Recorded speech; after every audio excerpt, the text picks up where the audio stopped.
Hello, अभी हम लोग देखेंगे वेंटो फैक्टर के बारे में। वेंटो फैक्टर को किस चीज से डिनोट करता है? I. It is a ratio of observe colligative properties. हम लोग कॉलिगेटिव प्रॉपर्टीज को डेल्टा से डिनोट किए थे, तो observe delta divided by normal delta.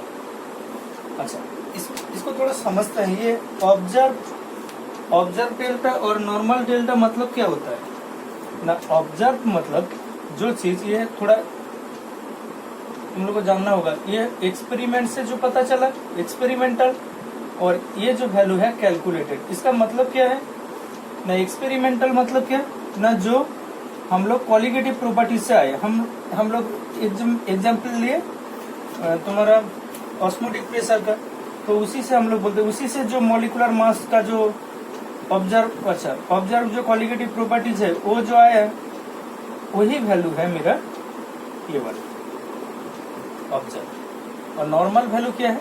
जो एक्चुअली में होना चाहिए। ठीक है, तो दैट इज द आई।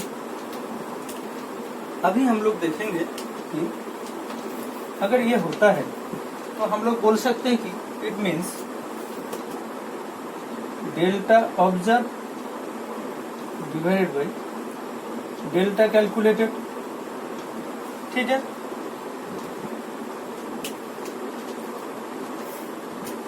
अच्छा, अभी ये जो हम लोगों का कॉलिगेटिव प्रॉपर्टी है, ये क्या होता है ना? हम लोग जानते हैं it is directly proportional to number of particles. तो यहाँ पे होगा क्या? ये ऑब्जर्व मतलब किस में है? सॉल्यूशन में है। तो यहाँ पे बोलेंगे क्या ना? Number of particles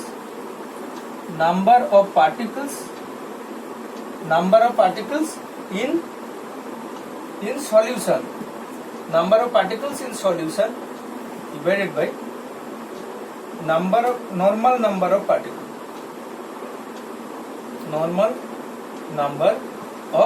particle. हम थोड़ा समझाते हैं ये चीज है क्या। इसका मतलब क्या? अगर मान लो NaCl जो हम लिए थे, NaCl वाटर में देंगे तो क्या होता है ना? ये होता है Na प्लस Cl माइनस। अभी तुम बोलो ये तो हम लिए हैं, that is the normal number of particle taken. Normal number of particle ये कितना होगा? एक ही लिए हैं। और यहाँ पे देखो सॉल्यूशन में कितना नंबर ऑफ पार्टिकल हो रहा है? 1 + 1 दैट इज 2 हो रहा है। तो यहाँ पे क्या होगा ना? जो आई का जो वैल्यू होगा, i equals to normal number of particle in solution that is 2 divided by normal number of particle that is कितना? एक ही लिए हैं, तो 2/1 दैट इज 2। ऐसे हम लोग निकाल लेंगे आई का value. Clear?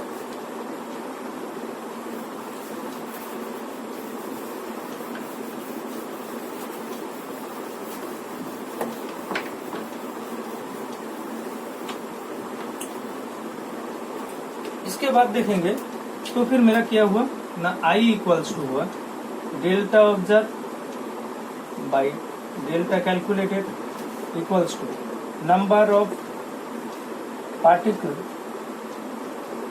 Particle in solution divided by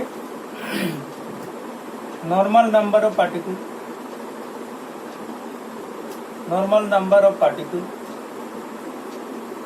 और हम लोग जानते हैं कि ये जो डेल्टा वैल्यू है वो क्या होता है? 1/,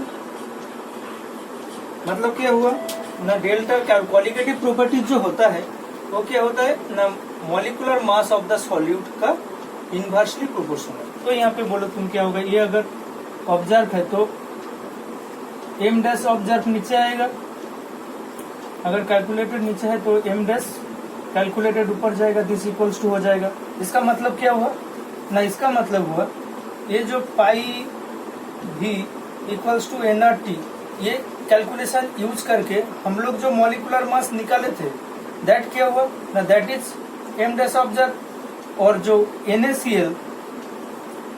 NaCl जो है उसका मॉलिकुलर फॉर्मूला से जो चीज निकाले थे मॉलिकुलर मास दैट इज 23 + 23.5, ये हो जाएगा m' कैलकुलेटेड। इस चीज से भी हम लोग आई का वैल्यू निकाल सकते हैं। क्लियर?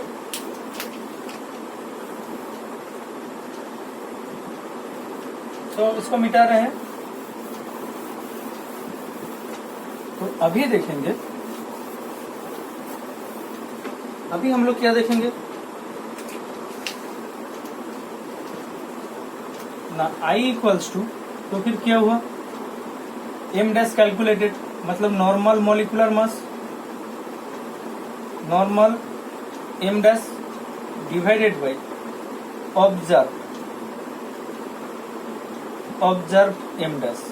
ठीक है, तो अभी हम लोग अगर ये जो उल्टा सीधा जो मॉलिक्यूलर मास आ रहा था उसको ये वेंटो फैक्टर से हम लोग कैसे सही कर सकते हैं, that is the actual use of Vento factor. जो एबनॉर्मल जो वैल्यू जो आ रहा है, नॉर्मली जो हम लोग का आता है, और ऑब्जर्व वैल्यू जो आ रहा है, ये जो डिसिमिलर है, तो ये जो डिफरेंस, ये डिफरेंस जो आ रहा है, ये डिफरेंस को हम लोग को सही करने के लिए ये फैक्टर हम लोग इस्तेमाल करते हैं, यूज करते हैं। अभी कैसे यूज करेंगे उसका देखो, एक हम तुमको लॉजिक दिखाते हैं।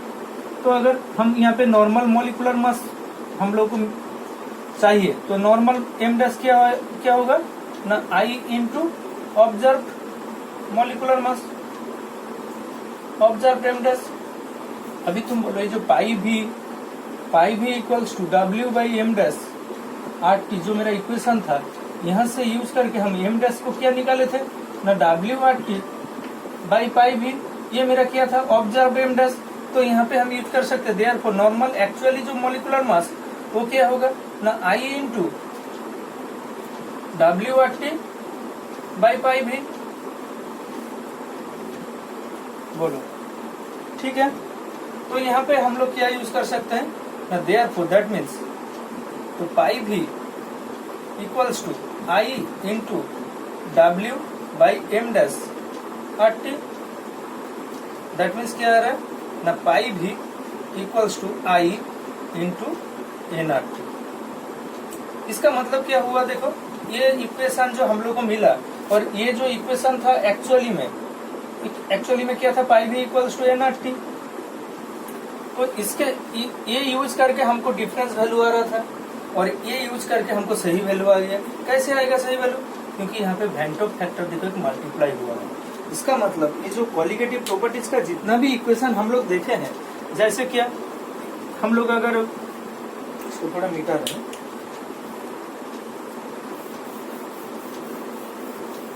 हम लोग अगर देखना चाहे कि तुम्हारा relative lowering of vapour pressure में कि P naught minus P by P naught this equals to आया था, हम लोग आया था क्या, जाई ऑफ सॉल्यूट। तो यहाँ पे भी मेरा गलत होगा, तो इसको सही करने के लिए इसके साथ भी हम लोग I मल्टीप्लाई कर देंगे, तो क्या होगा, I मल्टीप्लाई कर देंगे तो क्या होगा ना, वो हम लोग का सही हो जाएगा। और क्या होगा ना, elevation of boiling point delta TB equals to I into KB into M हो जाएगा molality.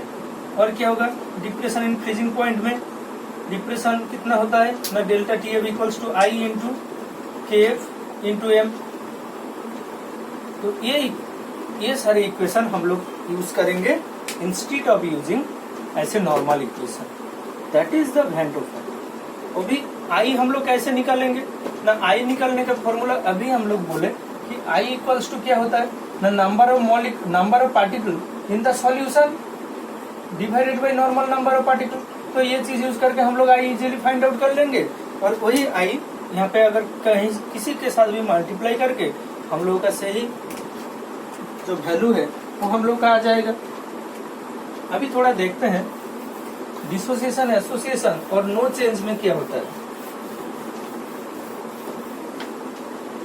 In the case of dissociation यहाँ पे क्या होता है ना, हम लोग जानते हैं कि डिसोसिएशन में नॉर्मल जो number of particle I equals to क्या होता है, जो भी हो I तो सब हर बार सेम होगा कि number of particle in solution divided by normal number of particle. तो in the case of dissociation हम लोग जानते हैं कि नॉर्मली जो वैल्यू लिया गया है, जैसे NaCl, वो क्या होता है Na plus Cl minus, that is क्या हो रहा है, normal number of particle in solution वो क्या हो रहा है, इंक्रीज हो रहा है। तो यहाँ पे क्या हो रहा है, यहाँ पे वैल्यू ज्यादा होगा, यहाँ पे वैल्यू कम होगा, तो I इक्वल्स टू क्या होगा ना, that means i equals to क्या होगा, मोर देन 1 होगा, आई ग्रेटर देन 1।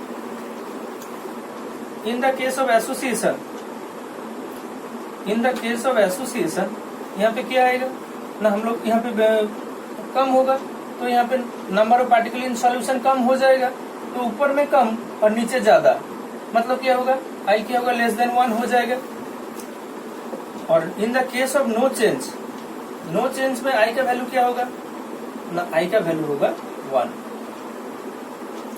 तो अभी जो सबसे इम्पोर्टेंट बात, तो कब हमको पता चलेगा कि वहां पे डिसोसिएशन हो रहा है, कब हमको पता चलेगा कि वहां पे एसोसिएशन हो रहा है, कब हमको पता चलेगा कि वहां पे नो चेंज हो रहा है। नॉर्मली नो चेंज किसके लिए होता है, नॉन इलेक्ट्रोलाइटिक सब्सटेंस के लिए। तो ये जो हम लोग यूज करेंगे, जब भी हम लोग नॉन इलेक्ट्रोलाइटिक सब्सटेंस देखेंगे, non electrolytic substance, non electrolytic substance जब देखेंगे तब हम लोग ये no change that is I equals to 1 use करेंगे। अभी एसोसिएशन किसका होता है ना, ओनली कार्बोक्सिलिक एसिड, हम लोग जहां पे देखेंगे कार्बोक्सिलिक एसिड यूज हुआ, कार्बोक्सिलिक एसिड मतलब क्या ना, कंपाउंड में COOH ये ग्रुप प्रेजेंट रहेगा, जो कंपाउंड में होगा उसमें क्या देखेंगे, एसोसिएशन होगा। जैसे एसिटिक एसिड, बेंजोइक एसिड, ये सारे जो तुम्हारा अगर न्यूमेरिकल में आता है, अगर ये ऐसे वाला, तो हम लोग यहाँ पे एसोसिएशन यूज करेंगे। और वहाँ पे एक चीज हम लोग ध्यान में रखेंगे, जो आई का वैल्यू होगा वो मेरा लेस देन 1 होगा। कभी भी ये तुम्हारा चेक करने का तरीका, ये आई मेरा हर वक्त लेस देन 1 होगा। और डिसोसिएशन बाकी कहाँ पे होता है ना, ये छोड़ के बाकी कितना है, बाकी जितना इलेक्ट्रोलाइट है, बाकी जितना टाइप ऑफ इलेक्ट्रोलाइट, सबके लिए मेरा इतना डिसोसिएशन होगा, और उसके लिए आई ग्रेटर देन 1 होगा। सच एज KBr, अगर बोलेंगे तो KBr, NaCl, जैसे अगर बेस बोलेंगे तो NaOH, एसिड बोलेंगे तो जितना सारा एसिड है H2SO4 एक्सेप्ट कार्बोक्सिलिक एसिड, इसको छोड़ के बाकी जितना भी एसिड है वो सारे मेरा यहाँ पे आ जाएगा इन द केस ऑफ डिसोसिएशन। तो डिसोसिएशन के केस में यहाँ पे आ जाएगा आई मोर देन 1। अगर वीडियो अच्छा लगे तो please like, share and subscribe please. अगर आगे ऐसे वीडियो हम बनाते रहेंगे तब